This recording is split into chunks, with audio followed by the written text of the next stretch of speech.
Hi flute players. In this video, I want to talk about the issue of how to get out of a gig that you've already accepted to take a better gig. And this is a very difficult, tricky game that freelancers play all the time. So some situations that can arise are, so you have your one gigs that you've accepted, but you get called for another gig that is better pay. It's a much better orchestra. It could be an orchestra that you've been waiting to get a call for, to get on their sub list, or the gig is closer to home, whatever, all kinds of different reasons where you really want to take this other gig. So this can be a good problem to have all this work or two different orchestra options, and you'll encounter this the more you freelance, the more experienced you are, the more years you have under your belt. But you have to be careful or it'll all come tumbling down. So things to consider before you sub out of one gig to take another are things like, you have to do a little risk assessment here. So the orchestra that you're considering or job you're considering subbing out of, what has your attendance been at that job? For example, if you're wanting to sub out of a regional orchestra that you are a member of, you're going to have an attendance quota you have to meet, or that's not the right word, but you can only miss so many days. So you need to, of course, think about that. Oftentimes, freelancers are members of 3 or 4 different regional orchestras, all with different attendance policies on how much you can miss, etc. So you have to take all that into consideration. Also thinking about how much time are you giving this other orchestra to sub out of? Is it just a few days or is it a week or 2? If it's a week or 2, then it's very doable to contract the personnel manager or the contractor, whoever you hired, and tell them the situation very straight and to the point. Usually, if you're trying to get out of a very small gig, like you're helping out at a community orchestra, or like you're getting paid for it, but you're just coming in for a community orchestra gig, or you're going in to run sectionals at a high school band, or a very small regional orchestra out in the middle of nowhere. And if you tell the personnel manager, look, the Chicago Symphony called me, I need to take this job, and so I'll need to sub out of my commitment with your organization. They will understand because they're a musician. And if you get called by the Chicago Symphony or the New York Philharmonic or whatever, one of the big ones, they're going to understand. Even if it's just a few days notice, considering, I would say then you're okay to jump at that if that's your opportunity. And that's another thing. There's so many things to consider. It's hard to get my thoughts straight, but that's another thing to consider is how big the orchestra is that you're wanting to accept to get rid of another job. Is it an orchestra that you've been trying for years to get in with as a sub, and this is your one and only chance, which usually it is, a one and only chance for one of those big orchestras, or almost any full-time orchestra.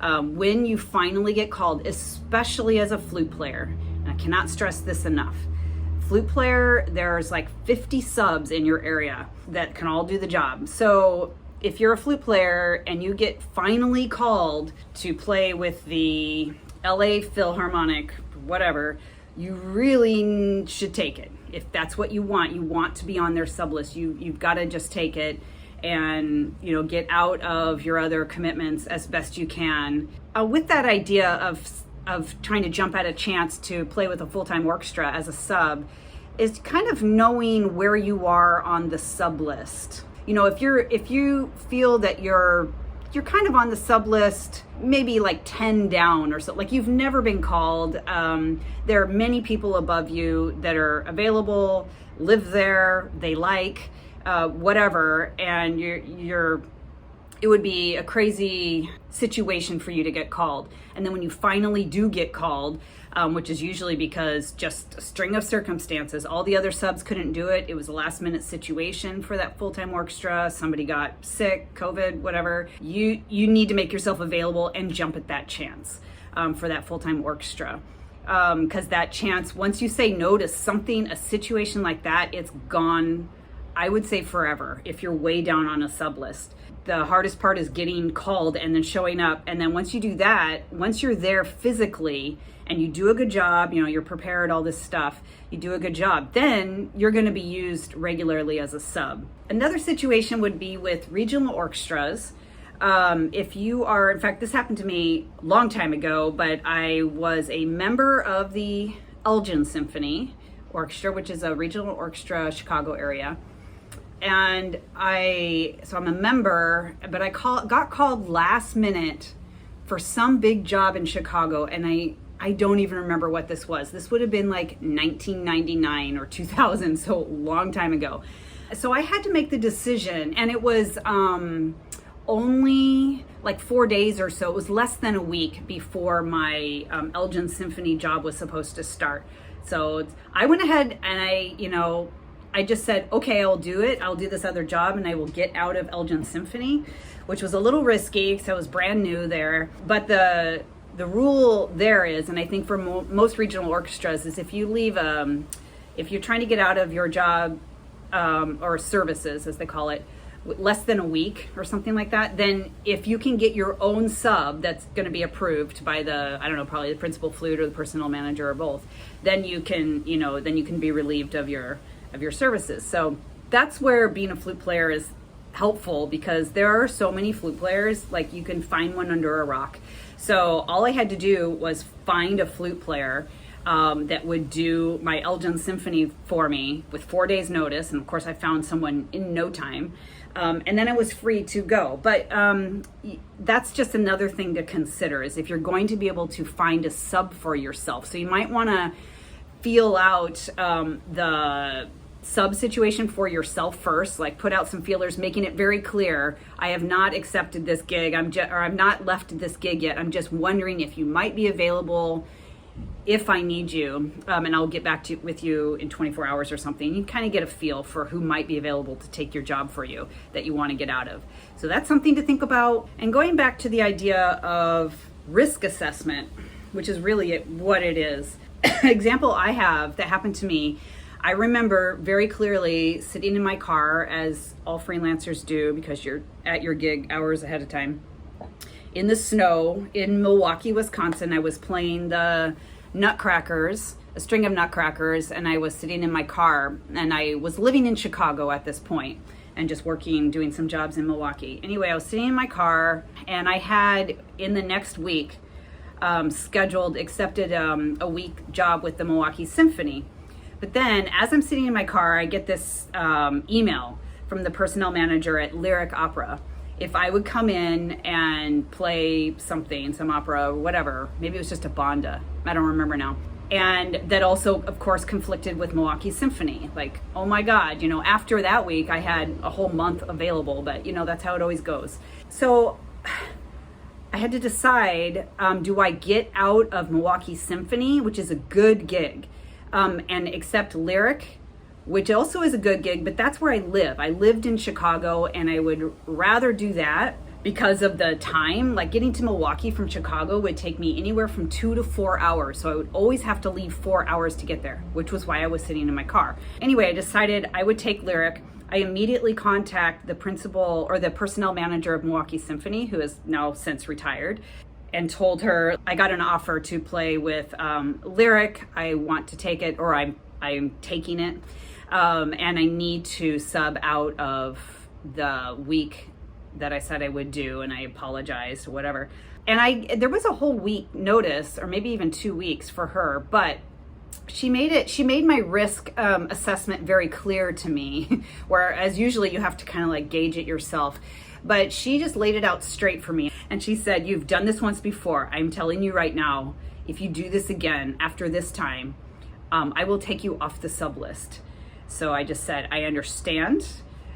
Okay, understood. But she let me get out of my services, and I took this other job, and I thought, oh crap, maybe that's it. But I survived. I got called back from Milwaukee Symphony. But that's the crap you're dealing with all the time as a freelancer. So I knew at that point that I could not just sub out of Milwaukee Symphony. But like I said, it was kind of nice that she just said it very clear to me, the personnel manager, because then I don't remember if anything else ever came up again to try to get out of Milwaukee Symphony. I don't remember, but my decision was clear. Like, no, I can't. I said I would do Milwaukee Symphony and have to do it. But usually it's not that clear for people. You have to really, I don't know, read the room, as the saying goes, and really know what your leverage is. Like, are you a well-established, very liked sub? How replaceable are you? As a flute player, you're completely replaceable, completely.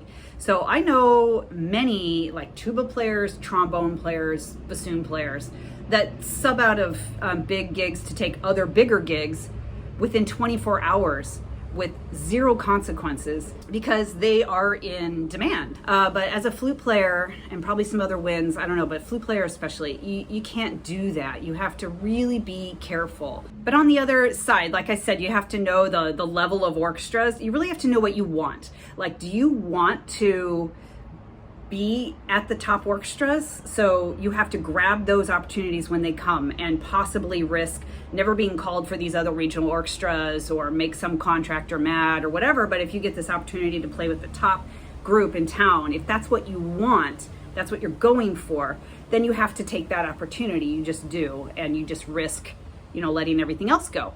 But if you want to be more of a musician in town, professional musician in town that does like the whole circuit, all the regional orchestras in town, your first call for, or, top couple call for the contractor in town. You want to be well established in your town and not necessarily going for that one main job. Then you can assess more if that one main job calls you, and you'd have to get rid of all this other stuff and risk never being called there again. Then you can be like, no, I want to be in this community. In other words, here, my main point is you're doing risk assessment of what you're willing to possibly let go of forever and ever, as a freelancer, to take this other job that could possibly only be a one and done job. No matter how good of a job you do, they could possibly never call you again. So it's very much a game. So I know it's kind of a lot of ramblings on my end, but I hope that through my examples, my stories, and on my reflections, thinking back on things that you need to think about, that's helpful for you when the situation arises, when you have a gig, but then another gig comes along. And I also just want to say, I get a lot of private messages from all my freelancer friends in my various videos that say like, oh yeah, you're so right, and this happened to me, and this and that happened to me. And I would just encourage those people to please put those comments in the public comment section for these future freelancer people to see, like people just getting out of their flute performance degree. This is the stuff that the whole reason for my channel is to paint a real picture of what your life is possibly going to be from real life professionals that have lived the life. Please hit subscribe to this channel and you'll get lots of videos like this one talking about all things freelancing. And yeah, cheers. I was at the end of my day. I wanted to have a glass of wine. I also wanted to get this video done, so I put the two together. Good luck out there in the freelance world. It's like the Wild West at times, but very exciting. Never a dull moment. So anyway, cheers and thanks for watching.